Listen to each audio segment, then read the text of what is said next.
Hey guys, what is up? This is Macrod again, and we have another gameplay of some beast going off. And this is going to be the second video in as many days, and this was given to me by HG Blindboomer, and it's just pretty close to the last one we just put up. And he goes straight off, 50 plus kills, under 10 deaths, and that's pretty beastly in my opinion. So that's kind of where we're going. You see, this match just started off playing Domination on Nuketown. He already has his VSAT. He just killing those guys trying to take B and just getting mad points on the beginning. And if you notice, he's running UAV, counter UAV, and the VSAT. So I mean, you gotta love players like that. He is just helping the team out, just giving them loads of support. You can't really ask for much more than that as a teammate, and he does a really good job with it on this one. For me, I mean, Nuketown can be a hit and miss a lot of times. Sometimes, you know, I'll do good, and other times I'll get killed by people who aren't even that good just because of the spawns and stuff. But this is definitely a map, you know, if you get a good team and you play the map right, you can just go off just like Blind is here in this game. He's using the AN-94 stock and extended mags, so getting that extra ammo so you can kill more guy before you have to reload, so that's always nice. Perk wise, he's using flat jacket and hardline, scavenger and toughness, and then tactical mask. I love flat jacket since I switched over to it.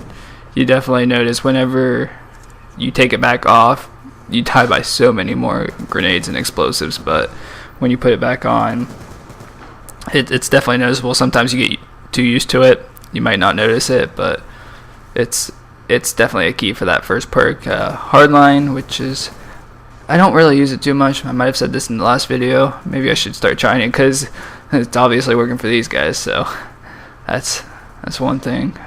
He's also using scavenger. He's not using a secondary, so so he's just picking up more ammo, so he doesn't really need one if you're using scavenger, I guess. But I usually end up using a secondary, whether that's a pistol or the launcher. You see him getting another VSAT, so just giving his team plenty of support, just plenty of support. As I talked about earlier, he is using the all support kill streak, so that means, as I said, you cannot ask for much more than that. But on a side note, one of the things I really like to use here, believe it or not, is the stealth chopper. What you want to do is control B or C or B and A, and all you have to do is put that right above the enemy spawn, and it's not as difficult to get just because it's a middle of the order kill streak, but it stays above them, and it's really hard to shoot down if it's just spawning over your spawn, compared to, like, obviously you can get the higher ones and do the same thing essentially, but that one you get a lot easier. You don't have to control it, and then you can kill them while that's up in the air. So I really like to use that. Another thing I've actually found that's kind of funny and useful on this map, believe it or not, is the Dragonfire, and I was using that because I just prestiged once and someone else had a VTOL up in the air, and I was just going around and they were worried about that, and I was just stealing all the kills from the VTOL, so I kind of needed that in order to make it work good. But it was pretty funny, and it worked really well, surprisingly. So that's just a little bit on the side note. You see him going back towards this B area, and what he is able to do around this area is all these kills, he's getting defend kills, and with that comes, you know, more points, so he's able to get his kill streaks faster, and then with the use of hardline, it's just that much quicker. So instead of getting them about, you know, whatever you're going to get them time wise, that's going to increase them almost twice with the defense and the hardline.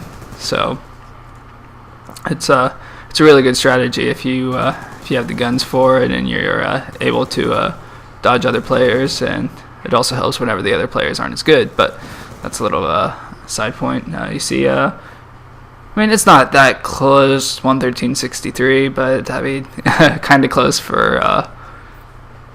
Okay, no, it's not. I guess it's not close at all. But I'm just trying to not make it sound like a complete massacre. But I guess essentially it is. Whenever your team scores over 100 points before halftime, you're pretty well set. So you can see going back for B, getting that early cap, and he's going to just go off again, get some more kill streaks. This is a pretty good run coming up here, I believe. You can see he's just, and the rest of his team is just going to kind of spawn trap these guys, which, I mean, it definitely sucks on this map if you get spawn trapped, because that's happened to me before and hit blows. But if you're on the other team, it's really nice. You can hit easy kills, and then, you know, they can get pretty mad at you. So what he's doing is he's just going up, getting a kill as he can, calling another VSAT, by the way, and you don't see him rushing up and then keep moving up, because what he's able to do is stop back, reload, and then with the use of him coming back in front of this building, it allows them to spawn back there. So say if he would have moved all the way up, he would have possibly could flip the spawns and they get behind him, and then he gets knocked off. But this way, since he keeps retreating, they're able to spawn back up there, and it's a really good technique. He just got another VSAT after he just called his other one in. So just with that hard line and that spawn trapping technique, it works very well. So I honestly don't use that way enough. I'm too aggressive. The guy who ends up going up there and just getting killed and just doing it that way. But this way is definitely highly recommended.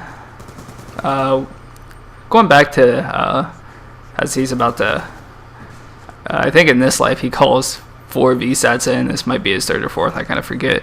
But going back with that, with Homicidal Gaming, what we do is we have pretty good players, and there's pretty much every game, it seems like, not everyone, but pretty close, we can have, after halftime, we can have the VSAT up the rest of the match, just because, for instance, we have one person go off like this one, or we'll just have 4 people who get their own, and, you know, we'll just talk to each other, see who's calling it in first, and so forth, and then just a constant VSAT up, and you know exactly where everyone is. So it's definitely the most useful kill streak in the game.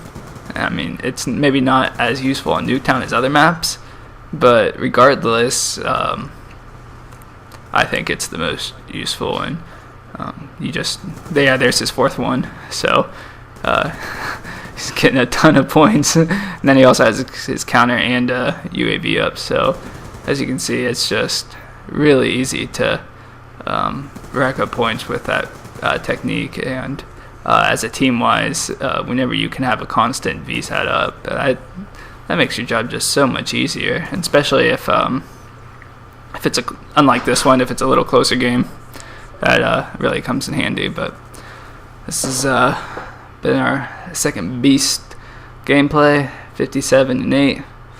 Good job there, and we'll catch you later.